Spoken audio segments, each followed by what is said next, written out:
Transitions urbaines, c'est la rubrique qu'on vous propose chaque mois dans notre émission avec Alexandre Herveau. Bonjour Alexandre. Bonjour Thomas. On se place dans la perspective des élections municipales. Le principe, la promesse, elle est toute simple. Une ville, une entreprise. Aujourd'hui, on part à Lyon avec Raouf Medimag. Bonjour. Bonjour. Bienvenue. Vous êtes le président cofondateur de Recyc Elite, start-up de l'économie circulaire. L'idée, c'est de recycler par voie chimique tous les textiles à base de polyester. Ça commence en 2019, cette aventure, avec votre frère, je crois, Karim. Oui. C'est quoi la genèse, le point de départ de l'entreprise ? La genèse, il y a un côté forcément toujours personnel quand on est deux frères qui lançons une affaire ensemble, c'est qui est derrière. On est tous les deux fils d'un chimiste, malheureusement parti trop tôt. On s'était promis lorsqu'on était jeunes de faire un projet à trois. On a tenu la promesse, Karim et moi. Donc petite dédicace à notre papa. Après nous, on a des parcours un peu similaires mais différenciés parce qu'on est tous les deux docteurs, Karim et moi. Moi, j'ai choisi la voie du paternel, donc j'ai été professeur. Donc la chimie. Voilà. Ouais. Professeur, chercheur. J'avais fait mes études en France, puis je suis revenu en Tunisie pour avoir mon poste de chercheur.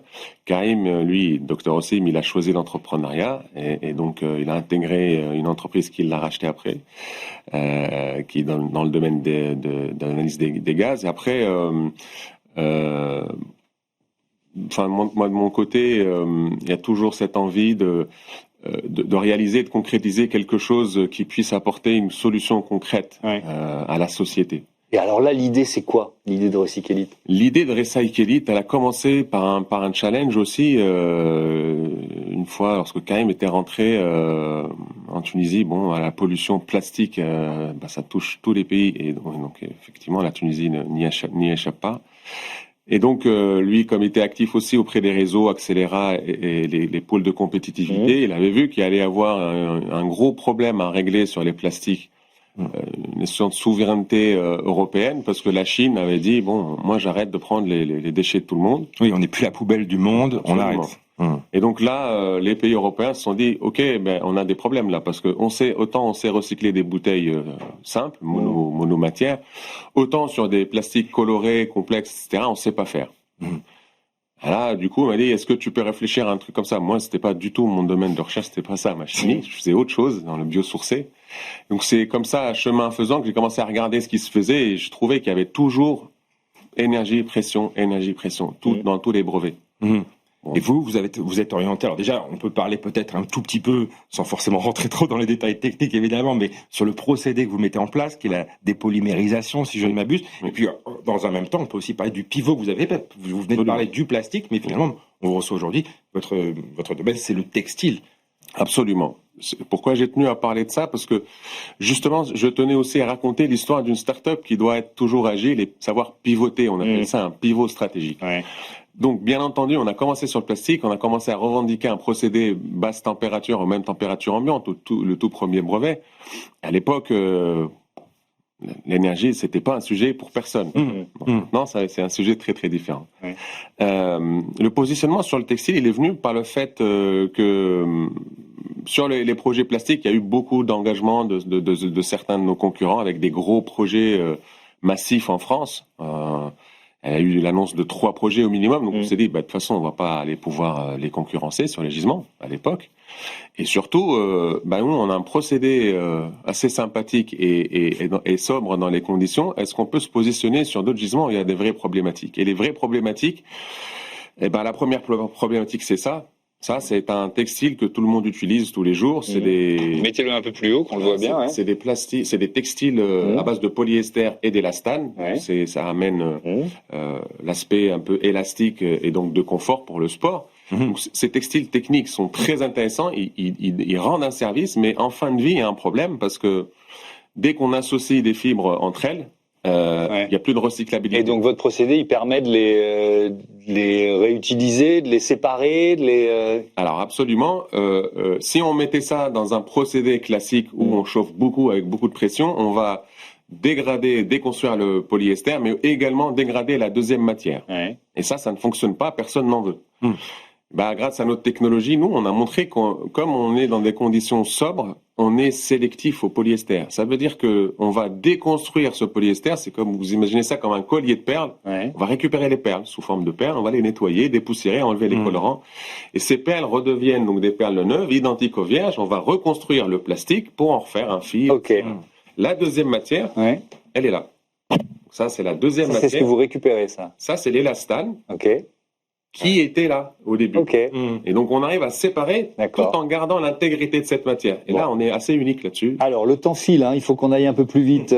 Quelques chiffres clés sur votre entreprise. Donc, la date de création 2019, 20 collaborateurs, plus de 3 millions d'euros levés. Et cette information intéressante, c'est l'entrée de Decathlon au capital en 2024. Alors, Oui. qu'est-ce que ça représente pour une start-up comme la vôtre qu'un géant comme Decathlon intègre le capital? Bah, tout d'abord, ça nous consolide, ça nous redonne plus confiance en nous, parce que il y a une crédibilité quand un grand groupe comme Decathlon croit en votre solution. Et ben, ça vous pousse. Ouais. Donc ça, c'est un levier extraordinaire. Un deuxième levier que nous apporte Decathlon, c'est que Decathlon est vraiment intégré dans la chaîne de valeur et maîtrise la chaîne de valeur du textile qui est très complexe. Il faut le savoir. Nous, on apporterait une solution pour Decathlon sur des textiles complexes, parce que ça, c'est du sportswear, et donc Decathlon, on met beaucoup sur le marché. Donc il y a une promesse derrière que quand on industrialisera notre procédé, eh ben on leur fournira en des matières recyclées, ce qui fait partie de leur engagement de décarbonation. Nous, de l'autre côté, on travaille avec eux aussi pour mieux comprendre, pour mieux construire, et puis mieux appréhender aussi, mieux comprendre cette chaîne de valeur. Donc c'est un partenariat, bien sûr, gagnant-gagnant, et nous, on y gagne beaucoup. Ouais. Alors, on l'a dit, vous êtes basé à Lyon, vous représentez un peu la métropole. On peut peut-être donner quelques chiffres clés. Cette métropole de Lyon, c'est 1,4 million d'habitants sur 58 communes. Le maire de Lyon, c'est Grégory Doucet, parti écologiste. On parle de la deuxième métropole économique de France, qui accueille près de 190 000 étudiants chaque année, donc un réservoir assez important de talents, notamment dans les matières qui vous sont chères, hein, l'ingénierie, la chimie. On parle de la chimie Valais, hein, là, c'est le premier pôle de chimie et matériaux en France.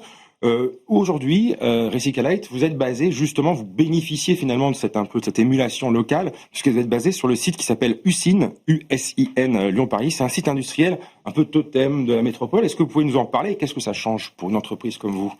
Alors, à double titre, nous, lorsqu'on a entamé notre levée de fonds, on a pu bénéficier du fonds FAIM, c'est le fonds d'amorçage industriel métropolitain. Moi, j'estime que c'est un fonds très ambitieux qui a été monté par justement la métropole de Lyon et de Saint-Étienne. Ils ont voulu réindustrialiser la métropole avec des projets green, donc des projets verts. Ce véhicule FAIM est piloté par le fonds d'investissement Déméter, qui donc s'est positionné avec d'autres fonds, je dois les citer pour les remercier aussi, UI Investissement, France 2030 et Crédit Agricole Création. Mais pour revenir au FAIM, ce fonds-là a vocation à amorcer et à aider des startups comme les nôtres à s'industrialiser. De l'autre côté, Métropole de Lyon a repris le site usine Paris, c'était une ancienne usine de Bosch, et elle a repris ce foncier-là pour créer un village pour accueillir justement ces startups green. Donc à double titre, nous on bénéficie du soutien de la startup de la métropole pour nous installer, mais également sur la partie aussi financière. Pour créer de l'emploi et voilà, aujourd'hui on a réussi à... Et vous n'êtes pas seul sur ce créneau. L'écosystème lyonnais, en fait, comment vous le qualifieriez en termes d'innovation, que ce soit industrielle, environnementale? Notre positionnement aujourd'hui, en tout cas sur la phase d'innovation et de scale-up, est très important qu'il soit situé là, parce qu'on est dans l'écosystème aussi académique très intéressant. On collabore avec l'Université Claude Bernard, avec l'INSA, avec l'IMP Lyon. On a un vivier 190 000 étudiants, ce Absolument. que on a un vivier Alexandre. extraordinaire, l'ITEC, des ingénieurs textiles, donc c'est extraordinaire. On est aussi dans la vallée de la chimie. Bon, maintenant la chimie, comme vous le savez sûrement, elle est en train de passer par une zone de turbulence, donc on en parlait tout à l'heure un peu.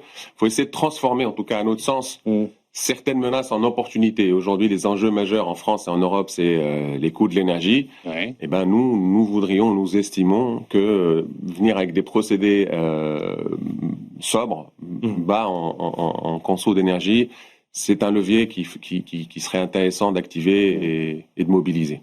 Et alors, si on continue de parler, on va se garder du temps pour parler peut-être de la filière de récupération des textiles pour terminer. Mais alors il y a tout ce qui marche dans la métropole lyonnaise. Qu'est-ce que vous voudriez voir améliorer? De quoi vous avez besoin? comme jeune chef d'entreprise? Donc la métropole de Lyon, elle est aussi ancrée au niveau de la région. Donc je pense que quand on passera, et on est en train de le faire à l'échelle de l'industrialisation, on aura besoin aussi du soutien de la région, parce que les financements et les fonds et les poches d'investissement, ils sont aussi pilotés par la région. Donc on a besoin aussi de cette ouverture. Et donc on a, grâce à l'événement d'inauguration, on a pu aussi inviter... Vous avez inauguré un démonstrateur pré-industriel, c'est ça, il y a quelques semaines. Voilà, absolument. Et donc il y a pour nous, c'est quoi? C'est de chercher du foncier pour pouvoir nous implanter, du financement, bien évidemment, c'est le nerf de la guerre. Et aujourd'hui, le financement, il est quand même dur à aller chercher, vu les collectivités, voilà. Et puis surtout, mais ça, c'est à l'échelle vraiment nationale. Nous, on s'est mis en partenariat avec des collecteurs trieurs qui aujourd'hui ont pris le pari d'investir sur des outils de tri automatisés. Comme on fait pour le plastique, aujourd'hui on commence à le faire pour des textiles. Donc la métropole aussi, elle soutient ça c'est très bien. Et donc cette connexion, ce que je vous essaie de montrer, c'est on crée pas une boucle, mais autant de boucles que de matières qu'on crée. Et c'est ce qu'on essaye de faire. Et on essaie aussi de trouver de la circularité sur des matières qu'on peut faire à l'échelle vraiment franco-française ou européenne. Donc ce soutien aussi de mise en relation et de logistique est quelque chose de très important. Je crois que vous vous êtes mis récemment autour de la table avec à la fois vos partenaires et vos concurrents, à l'initiative entre autres du ministère de la Transition, parce que justement ce secteur-là de la collecte, ce qu'on appelle le ReFashion, traverse un peu des turbulences. Absolument. Donc l'éco-organisme ReFashion qui œuvre depuis 2008 à trouver une solution pour nos textiles en fin de vie.